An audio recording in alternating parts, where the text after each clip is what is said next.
దీనివల్ల ఏదైతే ఇప్పుడు ఈ హిందూ ధర్మం గురించి ఈ సభ ఏదైతే పెట్టారో దీనివల్ల ఏమైనా ఉపయోగం ఉందంటారా గురుగారు? అది నాకు తెలియదమ్మా. ఎందుకంటే అసలు నాకు ఆ సభ పెట్టిన విశ్వ హిందూ పరిషత్ వాళ్ళు పెట్టారు, బాగానే ఉంది. హైందవ సాంప్రదాయాన్ని కాపాడుకోవాలి, భూములు కాపాడుకోవాలి, ఆలయాలు కాపాడుకోవాలి అని ఇన్ని రకాలుగాను మాట్లాడారు. అసలు మన బిడ్డల్ని కాపాడుకోవాలని ఎవరూ మాట్లాడలేదంటేనే బాధేసింది. మన బిడ్డల్ని కాపాడుకోవాలని ఎవరు మాట్లాడాల, అది బాధేసిందమ్మా నాకు. సో ఇది ఇలా ఉంచితే ఇక వస్తే కర్ణుడు. ఏమిటమ్మా కర్ణుడు గురించి అంత తక్కువ మాట్లాడటం, ఎంత తప్పమ్మా. అంటే సభలోకి ఆడదాన్ని లాక్కొచ్చి ఈయనెళ్ళి చూసొచ్చాడా? వివస్త్రని చెయ్యని ఈయనెళ్ళి చూసొచ్చాడా? ఈయనెళ్ళి చూశాడా? ఒకడు దుశ్శోషణుడు లాగాడంటాడు, ఒకడు కర్ణుడు లాగాడంటాడు, ఒకడు ఇంకొకడు లాగాడంటాడు. ఎవడు చూశాడు? ఎవడికి రాసినట్టు వాడు కథ రాశాడు, చూశాడు. కరెక్టే. కర్ణుడు మైత్రీ పక్షపాతి, స్నేహం కోసం ప్రాణం ఇచ్చేవాడు. అవునా? కర్ణుడి గురించి తెలియకపోతే కృష్ణ పరమాత్ముడు కుంతీదేవిని నువ్వు వెళ్ళి కర్ణుడిని యాచిచ్చు, నా బిడ్డలకి హాని చెయ్యను అని యాచిచ్చు అని ఎందుకు చెప్తాడు హీరో కాకపోతే? వెళ్ళి అడిగిందిగా, అప్పుడు అన్నాడుగా, తల్లి ఈ యుద్ధం తర్వాత నీ పంచపాండవులు నీకుంటారు, అటు అయితే అర్జునుడు ఉంటాడు లేదా నేనుంటాను, మా ఇద్దరిలో ఎవరో ఒకళ్ళే మిగులుతారు, నీ పంచపాండవుల తల్లిగా నీ కీర్తి అలానే ఉంటుంది అన్నాడు. ఇచ్చాడుగా. మరి కృష్ణ పరమాత్ముడు కూడా మారువేషంలో కర్ణుడి దగ్గరికి వెళ్ళి చెయ్యి చాచి యాచించాడుగా. మరి హీరో కాకుండా ఎలా ఉంటాడు? వీడేమో హీరోని చేస్తారా అని అడుగుతాడు మన పిల్లవాడు. నా మాట నిజమో అబద్ధమో ఒక్కసారి వెళ్ళి చూడండి. పురాణాల్లో మొత్తం ఏదైతే మన మైథాలజీ అంటే ఆ సినిమాల రూపంలో వచ్చిందో బట్ అవన్నీ కూడా తప్పే. అంటే విలన్ గా ఉన్న వాళ్ళని హీరోయిన్గా చూపెడుతున్నారు మొత్తం ఇప్పటి వరకు వచ్చిన సినిమాలన్నీ కూడా. ఇదేంటి ఈ కృష్ణా జిల్లాలో ఉన్న వాళ్ళే ఇలా చేశారని కూడా, అంటే నందమూరి తారకరావు గారిని తప్పు పట్టినట్ట. కృష్ణా జిల్లాలో అంటే నందమూరి అమ్మ ఒక మాట చెప్పనా, ఆకాశం మీద ఉమ్మేస్తే ఏమవుతుందో ఇది కూడా అంతే, మనమోహం వినబడు అంతే. ఇది కూడా అంతేనమ్మా. ఇది ఇప్పుడు నేను ఒక మాట చెప్పనా, తను ఏ ఉద్దేశంతో ఈ మాట్లాడో నాకు తెలియదు, కానీ నాకు కొన్ని అడగాలని ఉంది. ఏం తెలుసురా నాన్న కర్ణుడు గురించి నీకు అని. మాట కోసం అంటే కర్ణుడు సూతసుతుడి కింద నిలువ అర్హత లేదందువా అని ఒక మాట కూడా ఉంది. అంటే అందుకని నువ్వు తక్కువ చేసి మాట్లాడతావా? అమ్మా మీ అందరి సాక్షిగానే చెప్తున్నా, ఇవాళ చెత్త తీసుకెళ్లేవాడు రాకపోతే పరిస్థితి ఏంటి? మన కొంపలో చెత్త కొంప. అవునా? పనమ్మాయి వచ్చి ఊడ్చి అంటు తోమకపోతే పరిస్థితి ఏంటి? ఆ గబ్బులో ఉండాల్సింది. మంగళవాడు వచ్చి గడ్డము క్షౌరము చేయకపోతే పరిస్థితి ఏంటి? సన్యాసులు అయిపోతారు. అవునా? మన వాష్రూములు కనుక బాగు చేసేవాడు లేకపోతే పరిస్థితి ఏంటి? అది వర్ణనాతీతం కదా. అమ్మా వీళ్ళందరూ ఉన్నారు కాబట్టి మనం ఉండగలిగాం. అవును గురుగారు, అది ఒప్పుకోవాలి. వీళ్ళందరూ ఉన్నారు కాబట్టి మనం ఉండగలిగాం. వీళ్ళే లేకపోతే రోడ్డు మీద సంగతి పక్కన పెట్టు, కొంపలోనే ఉండలేము. కోవిడ్ టైంలో చూస్తే గురుగారు కొంపలోనే ఉండలేము. అవునా? అవును గురుగారు. అప్పుడు ఎవడి ముట్టి వాడే కడుక్కున్నాడుగా, ఎవడి కొంప వాడే తుడుచుకున్నాడుగా కదా. నువ్వు ఎలా తక్కువ చేస్తావు ఇంకొకళ్ళని? చాలా మంది అదే ప్రశ్న అడుగుతున్నారు. చాలా తప్పమ్మా. జాతి మతం కులం వర్ణం ఈ పదాలు మనుషుల్ని వేరు చేస్తున్నాయి. అరే నా బొంద, రామ్ కే బినా రంజాన్ నహి, అలీ కే బినా దివాళీ నహి. ఇంకేటి నుంచి వచ్చాయమ్మా? మనం కొట్టుకు చావడానికా ఈ మతాలు కులాలు? నేనైతే ఒకటి, నేను మనిషిని అంతే. నాకు తెలిసేది రెండే, ఒకటి మగజాతి, రెండు ఆడజాతి అంతే. నాకు ఇంకేం తెలియదు. అట్లనే గురుగారు ఒక ప్రశ్న అడగొచ్చా గురుగారు? అడుగు తల్లి. ఇప్పుడు ఏంటంటే, ఇప్పుడు మీరు అన్నారు నాకు తెలిసింది రెండే జాతులని. ఎవరైనా మిమ్మల్ని ఒక జాతికి చెందిన వాళ్ళు, ఒక కులానికి చెందిన వాళ్ళు, బ్రాహ్మణుడు కాదు ఎవరైనా కానీ మిమ్మల్ని ఆతిథ్యానికి ఇంటికి పిలిస్తే మీరు వెళ్తారా లేదా? నాకేం రోగం. కాకపోతే నేను ఎగ్గు ఉన్న బిస్కెట్ తినను. అంటే ఎగ్గు ఉన్న బిస్కెట్టే తినను, ఇక మిగతా తింటానా? అదే అలాంటివి కాకుండా మీకు వాళ్ళని పిలిచి పప్పు అన్నము సాంబార్ అన్నము పెట్టిండ్రు, ఎందుకు వెళ్ళకూడదమ్మా? నేను ఒక్క మాట చెప్పనా, మా బ్రాహ్మణనే అన్నావు కదా, ఎవరో ఎందుకు నేనే, మళ్ళీ వాళ్ళు వీళ్ళు ఎందుకు, మళ్ళీ నొక్కుకొని చేస్తారు అంతా కూడా నేనే. హైవే మీద వెళుతున్నా, కడుపు కాలిపోతోంది, ఆకలేస్తోంది, దిక్కు తోచదు, ఎక్కడ కనిపిస్తుంది, ఎక్కడ కనిపిస్తే ముందు తిందాం, అవునా? పాకలో పురుగులు తిన్నానమ్మా.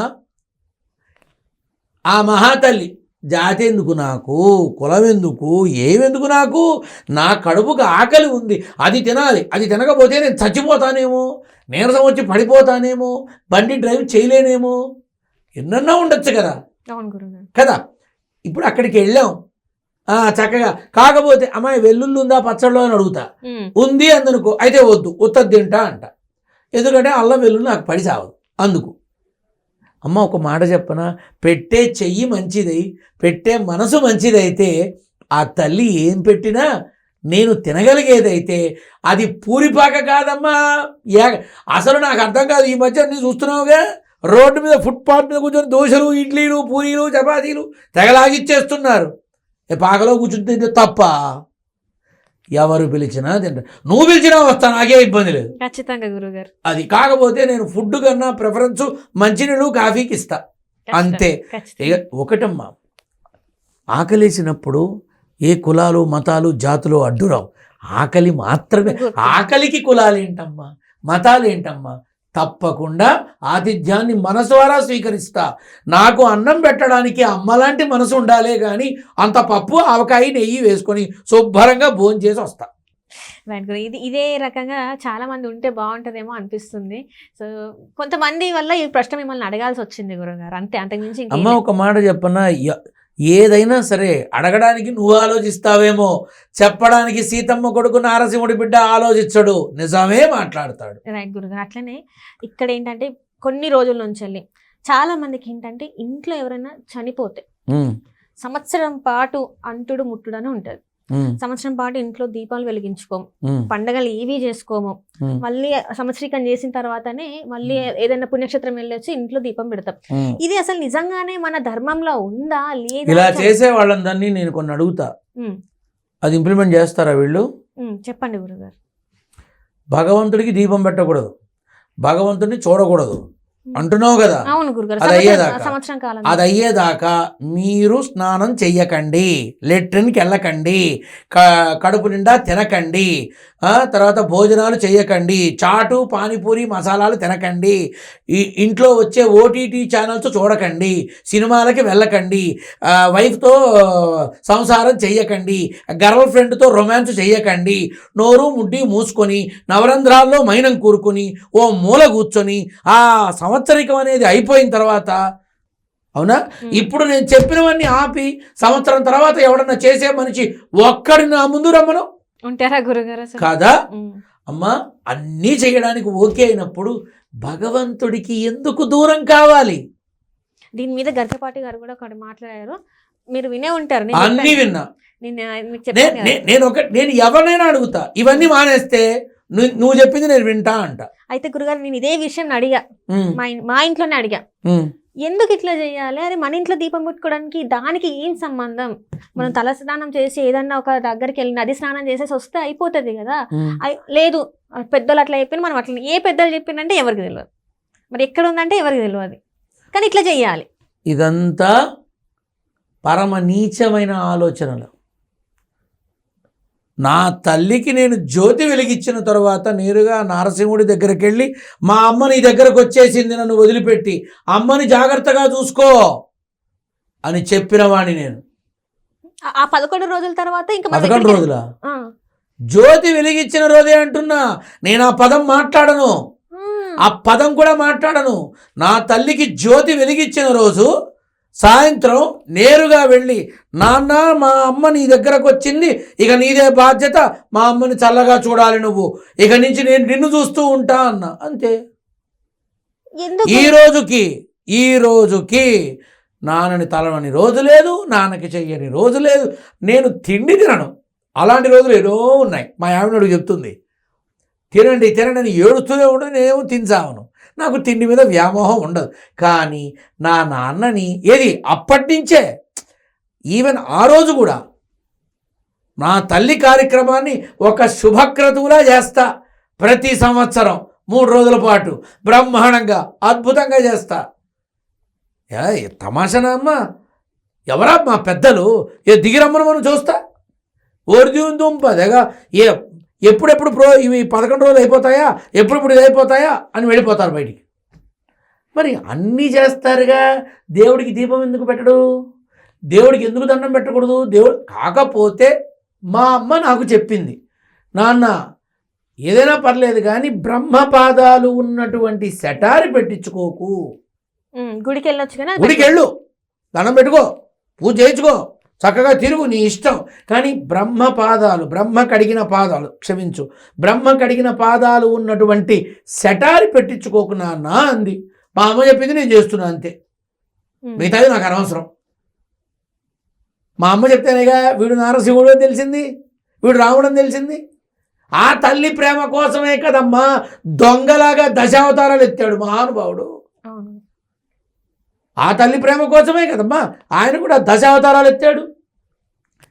అటువంటిది తల్లిని దూరం పెట్టడమా? ఏ జాతమ్మా ఇది? ఎక్కడి నుంచి వచ్చారు? ఇంత చేసి ఇంత కాపాడు ఈ రకంగా మనల్ని చూస్తున్నటువంటి భగవంతుణ్ణి సంవత్సరం పాటు వెలేయటమా? ఏమిటమ్మా ఇది? దానివల్లనే మత మార్పులు ఎక్కువ జరుగుతున్నాయని కూడా ఒక వార్త వస్తుంది.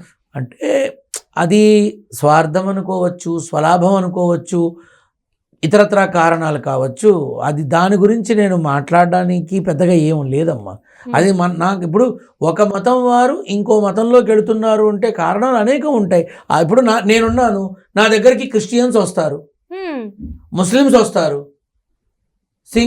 సిక్కులు వస్తారు, జైన్స్ వస్తారు, నమ్ముతావా నువ్వు? మార్వాడీస్ వస్తారు, నమ్ముతావా నువ్వు? అసలు ముస్లిమ్స్ క్రిస్టియన్స్ అనగానే నా ఫ్యూజులు పోయినాయి గురుగారు.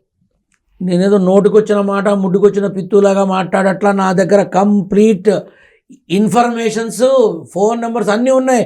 కావాలంటే విజువల్సే ఉన్నాయి, ఇస్తా తీసుకోండి. నా దగ్గరకు అందరు వస్తారమ్మా. నా దగ్గర అదేం లేదమ్మా, నా దగ్గర అదేం లేదు. బుర్కా వేసిన మహిళ బుర్కా తీసి మాట్లాడుతుందా పరాయి మగవాడితో? అటువంటిది అబ్బాజాన్ అని పిలుస్తుంది నన్ను బుర్కా తీసి. అబ్బాజాన్ అంటే ఎవరు? తండ్రి. నన్ను ఫాదర్ అని పిలుస్తారు. నేను చెప్పినట్టు చర్చికి వెళ్ళి నేను చెప్పినట్టుగా చేసి వాళ్ళ ఫలితాలని పొందుతారు.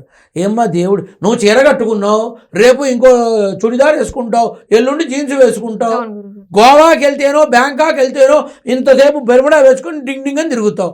బట్టలు వేరైనా మనిషి ఒక్కరే, మతాలు వేరైనా దైవం ఒక్కటే.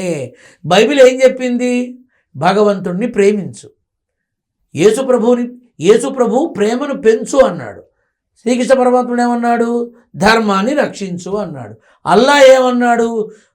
జో ఈమాన్ హోతా హై ఓ ముసల్మాన్ హోతా హై అన్నాడు. అంతే. సత్య ధర్మాలు నీతి 3 ఇండైరెక్ట్గా చెప్పినవే తప్ప వేరే ఏం లేదమ్మా. ఎందుకమ్మా మనలో మనం కొట్టుకు చావాలి? మనుషులు అనుకుంటే సరిపోదా? మతాలు అవసరమా? చాలా ఉన్నాయి గురుగారు, అసలు మిమ్మల్ని అడగాల్సినవి. ఇంకొకటి ఏంటంటే, ఇప్పటి వరకు మనం దేవుళ్ళ గురించి మాట్లాడుకున్నాం గురుగారు. అండ్ ఇప్పుడు వస్తే రాష్ట్ర రాజకీయాలు, అది తెలంగాణ అవ్వచ్చు, ఆంధ్ర అవ్వచ్చు. చాలామంది అంటే ఎలక్షన్స్ టైంలో చాలామంది ప్రిడిక్ట్ చేసి చెప్పిండ్రు, వీళ్ళే ముఖ్యమంత్రి అవుతారు, వీళ్ళే ఈ రాష్ట్రానికి వీళ్ళు అవుతారు, ఈ రాష్ట్రానికి వీళ్ళు అవుతారని.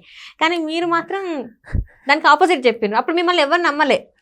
కానీ ఇప్పుడు మాత్రం క్యూ కట్టి మరీ వచ్చి నిల్చుంటున్నారు, అది నేను చూస్తున్నా. సో ఇది ఎట్లా? మీకు అంతమంది అట్లా చెప్పినా కూడా మీరు ఒక్కరే ఎందుకు అట్లా ఉన్నారు? అసలు మీకు ఎట్లా గురుగారు, ఏ రకంగా ఇది? నారసింహుడు, నా దగ్గర ఇంతకన్నా సమాధానం లేదు. నాన్న అని పిలిస్తే పలికే దైవం, కొంగు బంగారమై కాపు కాసి నన్ను బ్రతికిస్తూ, నన్ను కాపు కాస్తూ, నా వెంట ఉండి నా చెయ్యి పట్టుకుని నడిపిస్తున్న నా నాన్న నా మాట నిజం చేసి నన్ను గెలిపించి తాను నిరూపించుకుంటాడు, వాడు నా బిడ్డ అని. ఇంతకన్నా అదృష్టమే ఉందమ్మా? ఉందా ఏదన్నా? నేను ఏదైనా సరే నాన్న సంకల్పంలో అయితేనే చెప్తా, లేకపోతే నువ్వు 1 కోటి రూపాయలు ఇచ్చిన చీ అవతల పో అంట. నాకెందుకు? ఏం చేసుకోను?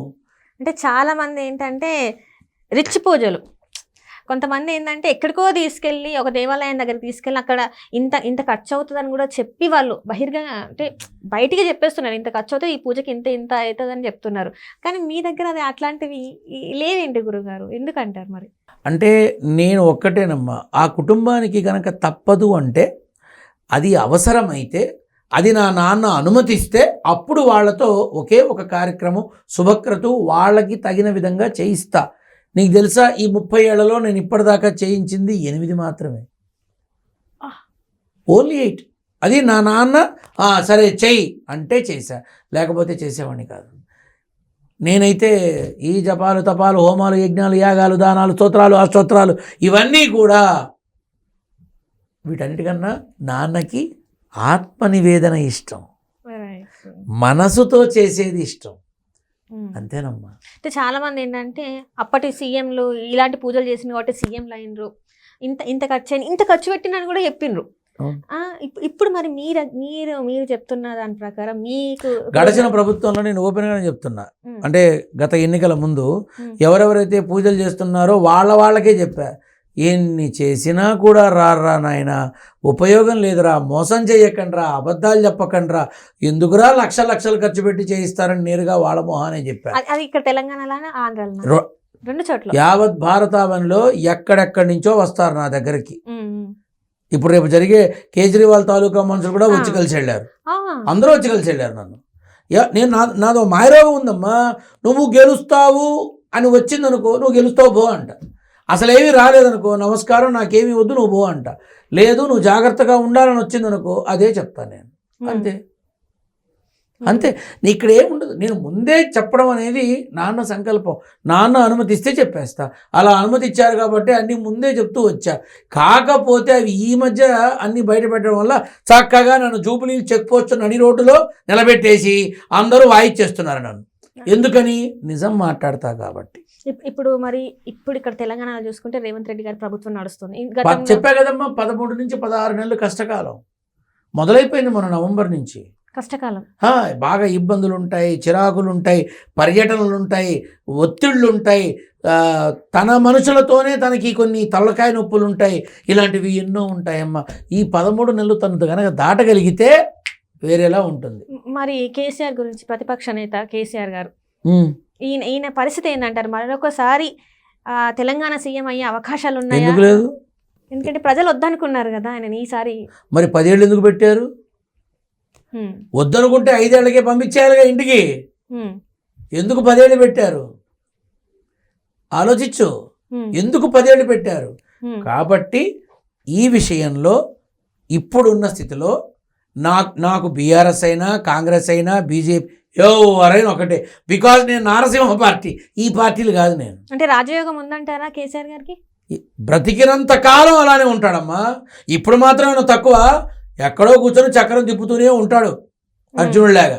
నెక్స్ట్ ఇప్పుడు జమిలీ ఎలక్షన్స్ అంటున్నారు, లేకపోతే ఎలక్షన్స్ ఏ రోజైతే అనౌన్స్ చేస్తారో అది 2027 కానీ 2029 కానీ, నేను గుర్తుంటే నా దగ్గరికి రా, ఎలక్షన్ అనౌన్స్ చేసిన రోజు ఫలితం ఏమిటో ఆ రోజే చెప్తా, లాస్ట్ టైం చెప్పినట్టు. రైట్ గురుగారు, చాలా ధన్యవాదాలు గురుగారు. మీరు మా కోసం ఇక్కడ స్టూడియో వరకు వచ్చి మీ విలువైన కాలాన్ని మాతో కేటాయించడానికి, అట్లనే ఇంకా చాలా మీతోని ఇంకా నేను ఈ ప్రయాణం ఇంకా కొనసాగించాలనుకుంటున్నాను. ఇంకా చాలా వీడియోస్ మీతో చేయాలని మనస్ఫూర్తిగా కోరుకుంటున్నాను. మీకు అంటే ఈ ప్రయాణం ఇంకా కొనసాగించాలని మీకు కూడా అనిపించాలని ఆ దేవుడిని నేను మనస్ఫూర్తిగా కోరుకుంటున్నాను గురుగారు. థ్యాంక్ యూ సో మచ్ గురుగారు మా కోసం వచ్చినందుకు. శుభాశీస్సులమ్మ. మీ సాంకేతిక నిపుణ బృందానికి, మీ ఛానల్ యాజమాన్యానికి నారసింహుడి అనుగ్రహం ఎల్లవేళలా ఉండాలని కోరుతూ మంగళాశాసనాలు తెలుపుతూ సెలవు తీసుకుంటున్నాను. శుభమస్తు.